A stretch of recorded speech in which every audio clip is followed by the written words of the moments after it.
पोट साफ होत नाही आहे, कॉन्स्टिपेशनचा त्रास आहे, अशावेळी अशी कोणती 5 आयुर्वेदिक औषधं तुम्हाला उपयोगी पडू शकतात याबद्दल माहिती आपण या व्हिडिओमध्ये घेणार आहोत.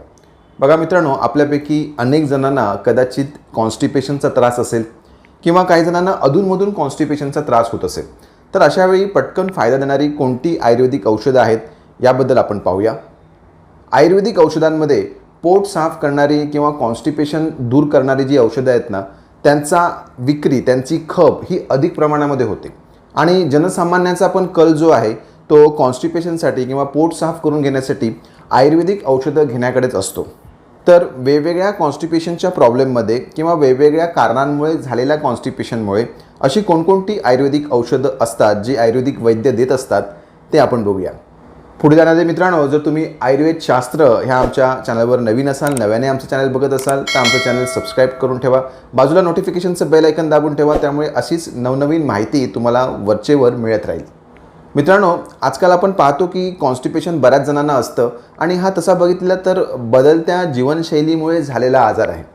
व्यायामाचा अभाव असणे, रात्रीची झोप व्यवस्थित नसणे, जे आपण खातो ते पूरक खाणं आपलं नसणे, डाळ भात भाजी चपाती असं व्यवस्थित आपण खायला हवं ते आपलं खाणं काही वेळा व्यवस्थित होत नाही.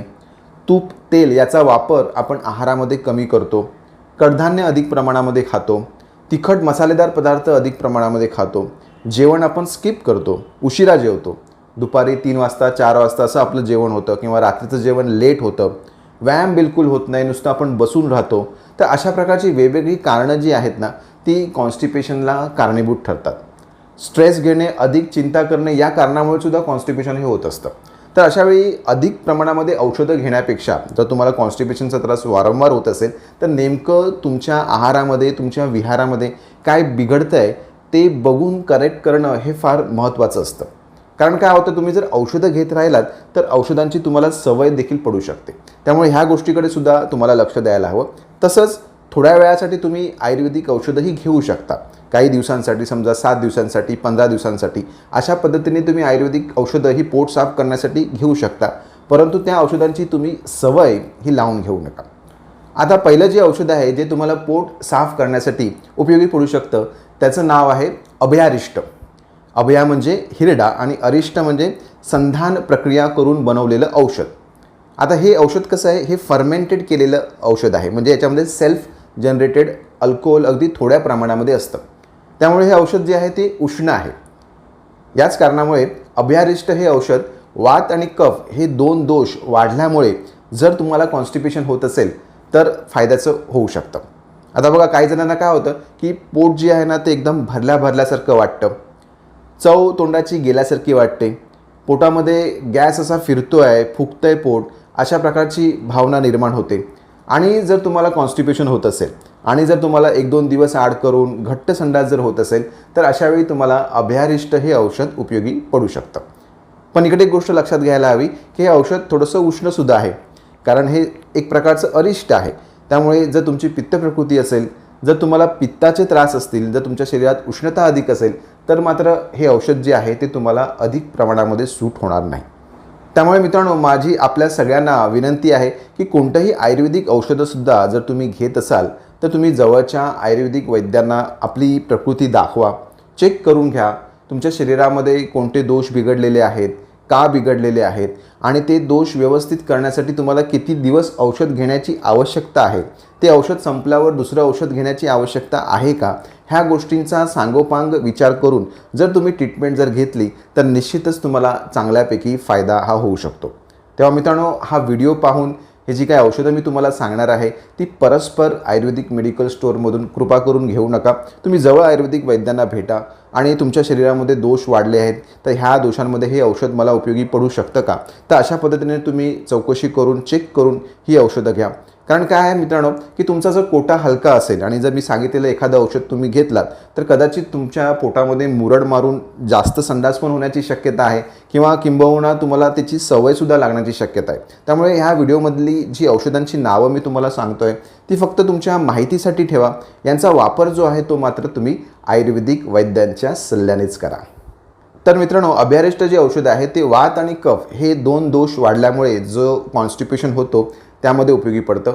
तसंच अभ्यारिष्ट हे औषध जर तुम्हाला मूळव्याध असेल, पाईल्स असेल आणि ती जर मूळव्याध पाईल्स हे रक्ती नसेल, रक्त पडत नसेल तर तुम्हाला उपयोगी पडू शकतं.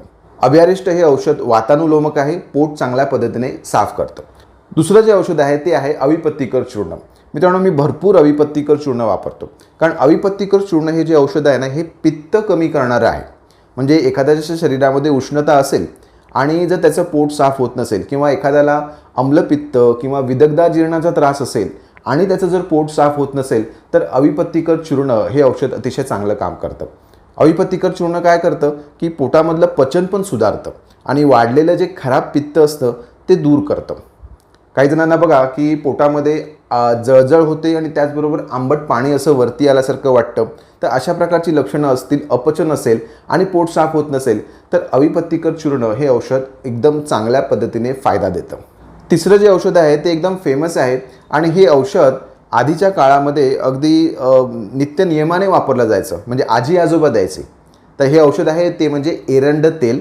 एरंड तेलाला कॅस्टर ऑइल असं इंग्लिशमध्ये म्हटलं जातं आणि आधीच्या काळामध्ये एरंड तेल घेण्याची प्रथा असायची. महिन्यातून एकदा किंवा 2 महिन्यातून एकदा सगळ्या घरातल्याच मंडळींना एरंड तेल प्यायला दिलं जायचं आणि त्यांचा कोठा जो आहे तो क्लीन करून घेतला जायचा.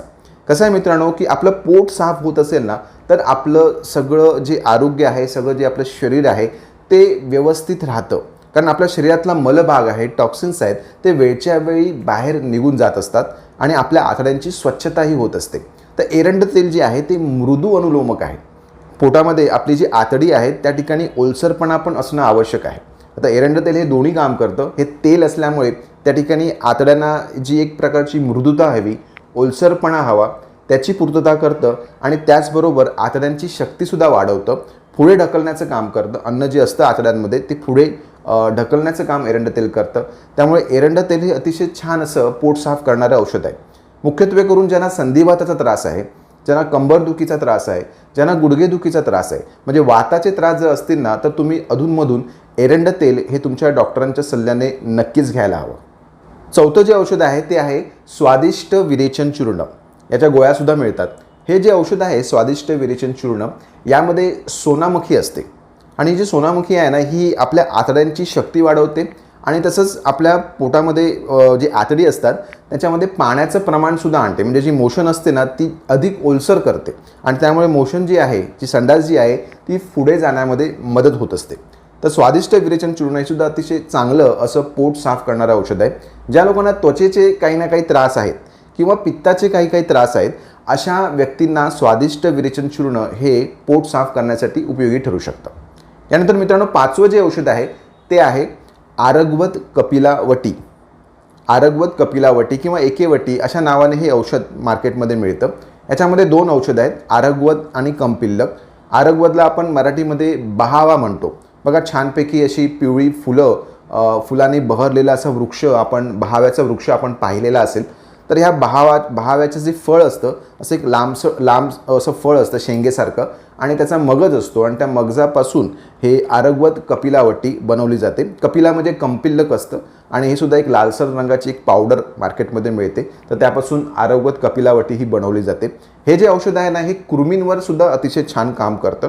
कृमी असतील आपल्या पोटामध्ये आणि जर आपल्याला पोट साफ होत नसेल तर आरगवत कपिलावटी छान काम करतं. तसंच आरगवत जे आहे ते स्त्रंसन सांगितलेलं आहे. म्हणजे आतड्यांना जे काही चिकटून बसलेला जो कफाचा भाग असतो किंवा जी घाण असते त्यांना अगदी खरवडून साफ करण्याचं कामसुद्धा हे आरगवत करतं. स्त्रंसन करतं म्हणजे बाहेर काढतं, ढकलतं. तर आरगवत कपिलावटी जर तुम्हाला स्किनचे डिझीजेस असतील, जर तुम्हाला कृमी असेल तर आरगवत कपिलावटी हे अतिशय छानपैकी काम हे करत असतं. तसंच मित्रांनो जर तुम्हाला डायबिटीज असेल, ब्लड प्रेशर असेल, थायरॉईडचा प्रॉब्लेम असेल आणि जर तुम्हाला कॉन्स्टिपेशनचा त्रास असेल तर अशा वेळीसुद्धा तुम्हाला ही आरगवत कपिलावटी नावाची गोळी आहे ती उपयोगी पडू शकते. तर मित्रांनो अशा पद्धतीने ही 5 महत्त्वाची आयुर्वेदिक औषधं जी आयुर्वेदिक वैद्यांच्या वापरामध्ये अगदी सर्रासपणे असतात त्याबद्दल मी तुम्हाला माहिती दिली. ही माहिती आपल्याला कशी वाटली ती खाली कमेंट बॉक्समध्ये मला टाईप करून नक्की कळवा. हा व्हिडिओ आवडला असेल तर एक लाईक जरूर करा. हा व्हिडिओ अधिकाधिक लोकांपर्यंत शेअर करा ज्यामुळे कॉन्स्टिपेशन बाबतीत अनेक जणांमध्ये अवेअरनेस निर्माण होईल आणि त्याप्रमाणे ते त्याची ट्रीटमेंट करून घेतील. थांबतो मित्रांनो, पुढच्या वेळी एखादा नवीन व्हिडिओ आपल्यासाठी घेऊन येईन. तोपर्यंत धन्यवाद.